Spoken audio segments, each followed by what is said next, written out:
Okay, so you're joining me in my very cramped bivvy with 3 dogs and me, because in typical fashion for this year it is starting to rain again, so I'm going to try and get this done quickly. So we were talking about bait a few days ago now. I showed you how I prepped my boilie specifically. I fished, so that was 2 days ago, a bit longer than that, 55 hours ago roughly. So they had nearly 24 hours in the bucket, in the water, like I said, with that little bit of king squid syrup and plenty of salt. And as I told you I would, I just kept moving the bucket around, turning it upside down, trying to get as many of the baits evenly covered, get that liquid evenly distributed, and make sure as many as possible absorbed it as much as possible.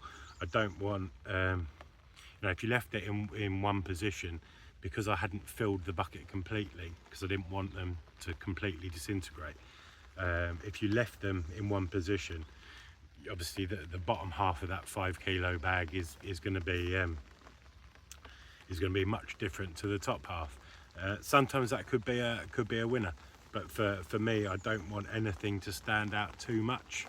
I don't want anything to just create a sense of wariness, so I wanted everything to be the same. Since I last saw you, I've done a night, well, 20 hours, and I wanted to be talking to you this video with a load of footage of the 4 or 5 big ones I'd had and showed you, everything I do is this great, look how good I am. I've had one in that 24 hours, that 20-hour period, which was one I'd had before, and it was peeing with rain, much harder than it is now, so I slipped her back, but it was a mid-40 common we call kinky, for obvious reasons, kinky back. So these buckets are a bit lighter than they were, but the principle and what I'm showing you is the same. So hopefully you can see in there. So if you remember back to part 1, they're a lot lighter colour. They've been washed out slightly, and 2, you won't obviously feel them, but they're much softer, especially sort of that outer 3 or 4 mil that's absorbed the water. I don't want the centre of these to be soft. That's when they break down easier than I want it. So that's why I only put a small amount of water in, and why I keep them agitated. And then when I got them to this stage where it's hard to tell, but if I push it from the middle, it's still pretty solid. I mean, it has split, but the outer coating, the outer sort of 2-3 mil, as you can see, will peel away. That's because that's where the water's got to at this point. Obviously, if I'd have left them longer, which you could do if you were here for a week, then obviously the water would get further in. But I still want them to withstand sort of nuisance species. I still want to be able to put them out in the stick. I'm not fishing a long way, but probably 60-70 yards. I like to put 3-4 in the stick at once when I'm fishing at that range, which means I get a little scattering. Fish just railed. So that's why I've done what I've done. I also mentioned that the water that was in them I was going to use. I didn't want to throw it away, so I haven't got a Debbie McGee assistant with me. So this bucket is much lighter. So this was 5 kilos of the larger pellet. This was 12 mil pellet. So what I've done is I've got one of our other boilies, which a lot of you will recognise, which is the Pro Liver. I wanted, I like a different combination. I mean, they're not completely different in colour, but one is sort of far more orange, and the test bait is almost green, grey green. So what I've done is I've poured all that water into this bucket. Imagine this bucket was almost full. I've poured all that water into there, all that soluble ingredients, all that salty water, all that liquid, the king squid syrup that I put in. So all of that hadn't been absorbed and was, a solution in the bottom of the bucket, I've poured into this bucket over the top of the Pro Liver and the pellet mix that I created. And I made sure I didn't want to soak it. I still wanted the pellet to have some makeup. So it's still a large pellet, and the middle is still pretty hard. I can squash that if I squeezed it hard enough. But what I wanted to do was get to a position where I could ball it up. This is going to make my hands really dirty and stinky. So I can ball it up into a ground bait. It's still individual pellets, but the outside coating of the pellet is soft enough for me to create a ball. Now I couldn't chuck that more than sort of 5-6 meters, 10 meters maybe. If I wanted to do that, then yeah, I'd scald it with boiling water, make it into a real sort of gooey pellet mix, and then I could ball it up further. And the reason I've done that is, one of the spots I'm fishing, for example, I'm fishing across a corner of the lake to a tree line on the bottom bank. There's a snag in there, and there's a few branches just below the water surface as well that come out parallel. I didn't, because it's on a slope, I couldn't just be confident with sticking boilie over there, because I would be 99% sure that half of it would roll down. So that's something to bear in mind. If everyone fishes like that, then the bottom of that shelf is always a good place to fish. But where I've seen the fish, they were in tight, and I know from previous fishing on here that snag, being one of the main snags and only snags in the lake, holds fish. I've got another angler, a regular of ours, a good friend, sort of diagonally opposite us. So I've sort of got this channel down half of the lake, and he's, well, not even half, I'm only using sort of a third, and then he's got 2/3 to my right. So we're trying to split it up. I mean, with 6 rods on this lake, typically all we've done is bounce them around. That's the problem we're having. It's also autumn. I wouldn't normally say that in mid-September, but it's definitely autumn. And as a result, obviously there's a huge amount of natural food. The weeds started to die back, the algae's clearing.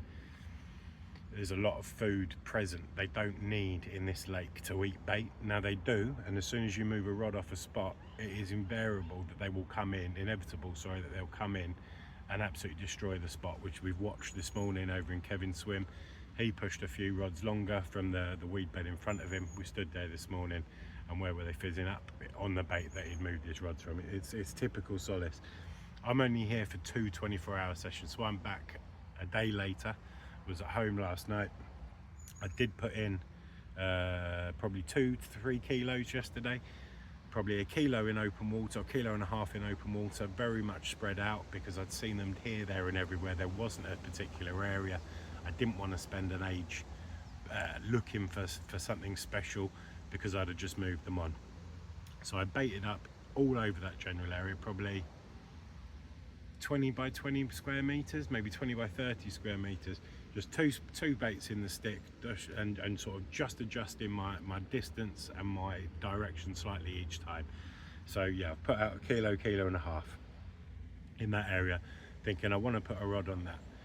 What I've learned from the first trip was, definitely as night fell and the rain came in, the night I did fish and the wind really picked up, I definitely heard fishing close, but they weren't right in front of me. They felt like they were slightly down to the right. I couldn't see them. It was totally overcast. There was no moon. I didn't want to put the head torch over the water, but my gut was that they were sort of 10-15 meters off the bank, 10-15, 20 meters to the right of where I'm fishing.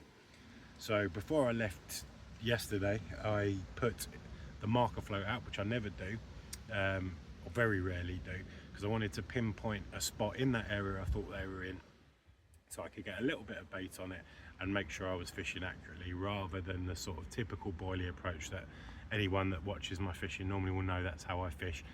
A decent spread with wafters, pop-ups or bottom baits in and amongst it, looking to get the fish moving and picking up, so nothing seems like it's overly scary.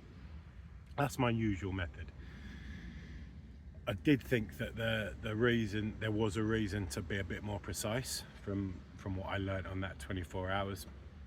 So as I say, got the marker out, had a little lead around, didn't take me long, and found what I imagined to be a carp hole, probably 30 yards to my right and probably 15 yards off the bank, 20 yards off the bank. The line angle from here would be rubbish. It would be too acute, and I'd be having trees and things in my way, so I put a single rod further down the bank, 15 meters away, just so I've got a better line lay and angle onto that spot. I put the marker float back out today, pulled it to the front of the spot where it finished, and then cast from an angle behind the float onto the spot.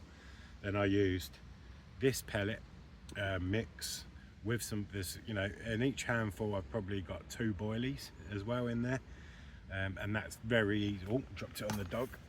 That's very easy to ball out. Now as soon as that hits the water with any impact, it will fall apart and you'll still have all your individual pellets. So by the time it's hit the water, then hit the bottom, you'll only have the odd lump. But what I've done is, because I wanted to fish accurately rather than what's pretty typical for me, I stodged it up a bit more in another bucket, and I gave them half an hour to make sure that I could drop balls on the spot rather than it breaking apart. That meant that I knew that the bait was getting down to exactly where I was, and I could try and concentrate the fish, which I felt were a little bit nomadic and just literally moving from area to area, harvesting naturals, moving on. That's out the way. It's not got 2 lines coming out or 3 lines as if you were fishing from a traditional swim. It's down there, it's out the way. It won't get any interest from my light or getting, you know, if I've got the radio on later or anything. It's out the way and quiet, but only a few meters away for me to go and get. There's no snags or anything. I'd never fish anywhere apart from in almost a rod door if I was fishing snags. That's complete open water. They can't go anywhere but left or right and out, and there's nothing to worry about. So if it takes me 20 seconds to get there, it's not the end of the world. So yeah, so in that instance, what I've done is, as I said, I've stodged it up and put that real accurate. You left the float out there, rig was out there, and I've basically thrown these in my head, landing on the hook bait. So from that sense, because I want to be accurate, I've used the stodgy pellet with some boilie mixed into it to make sure that there is like a real accurate, small, tight bed of bait. I want to drag them in. Got the high oil content from the pellet that's mixed with the salty, squiddy water from the boilie. They shouldn't be able to miss it. Whether they choose to feed on it, whether it's too obvious, we'll find out. And what I'll do is I'll add some more pellet. So there's the larger pellet and there's the normal feed pellet. That's all mixed in. The feed pellet will break down quicker than the larger one, obviously, and that will help you with your binding. It's nice to have different size things out there, and that comes back to the boilie. So obviously now we've got a boilie that I think is screaming attraction without screaming fear. So what I've done is, on that spot again, just to make it look a bit different, I fished a small sort of pellet shaped version of this. I whittled it down, and then what I did do is break them up, which is nice and easy now, into halves, and I individually chucked them. Again, I could have done them in one go, but they'd have spread. I wanted to keep that area tight, so I've kept that area tight with little chops. And then if I've ever got like crumbs and bits and bobs, they go in that pellet bucket, because they'll only add to that little combination I'm using. So that's perfect for a boat as well. A lot of you use bait boats. In that sense, 3 or 4 balls rather than individual pellets, so it's boom, it's heavy, it's dropping down, it's right on top of the rig. If you want it on top of the rig. A lot of people don't feel it down with the boat, which I can never get my head. As a caster, I struggle with that concept, but what it does mean if you don't feel it down is that it's dropping at the same range as the boat, as the bait, rather than you getting the arc, the bait falling here and the hook bait falling here, which I think is the reason a lot of bait boat fishing works, because you're fishing just off that pile. But that's another topic for another time. With the other rods, just to give you an idea of what I'm doing and how I've used these 2 baits. I'm not a huge particle fan, but we can look at particle again in the future. At the moment, we're just sticking with the way I fish. Don't want to make too much disturbance out long, so didn't go out in the boat or spod, or I don't use a bait boat. Didn't want to do that. So with that one that I baited up quite heavily, 24 hours ago, I've just put maybe 25, 30 baits in a slightly more tighter angle area. So what I've done is, I've baited up in a wide area 24 hours ago, because I want them to have free food, be able to mooch about and not worry, and everyone they pick up, no one's fishing for them, they're not going to get caught. Hopefully that gives them the confidence to keep eating there. So what I've done now, I've got a rig out, I've put some foam on the rig, boshed it out there, probably 65 to 70 yards. Took the rig off first, just had 2 or 3 quick casts just to make sure I knew what the bottom was. There was definitely one area that was slightly smoother than the others. So clipped it up to that, lined it up, clipped the rig on, a little bit of foam. I couldn't see it now because of the wind, but at the time when I got here an hour ago, it was flat calm. Put it out there, dropped the tip under to get the braid down in the water, waited for that foam to come up, and then pretty accurately within probably a metre or two of that foam I put 20-30 baits out. So they've had 24 hours of mooching. Hopefully now they'll see a slightly more condensed area of bait, but not overly, that they're confident eating, that we know they like it. We've seen them fizzing when I got here chatting to Kevin this morning, fizzing all over the area that I'd pre-baited, so we know they eat it. Obviously we know they eat the bait a lot anyway, and I've left it at that. Now I haven't softened this bait up to a point where I need to worry it's all disintegrated in the next 24 hours, which is all I've got. The roach will peck away at that softer crust, but in reality there's going to be at least 30-40% of that bait intact to a certain degree on that spot. I'm not going to touch that now until it goes, or I go home, or I see something I literally cannot ignore. But on here, the more you cast, the more disturbance you make, which is the same on a lot of smaller waters, the harder you make your fishing, which doesn't suit me in reality. A lot of my success over the years has come from finding fish, fishing for them and catching them and working for them. On here, yes, I've had that work. I would say 8 times out of 10, sitting on my hands a bit more has been more successful. So that's what I'm doing. So that one down the margin that I flicked out underarm, that's on an inline lead because it can be nice and close. I haven't got to worry about casting. So on a drop off inline, a nice short fluoro hook link and a bottom bait.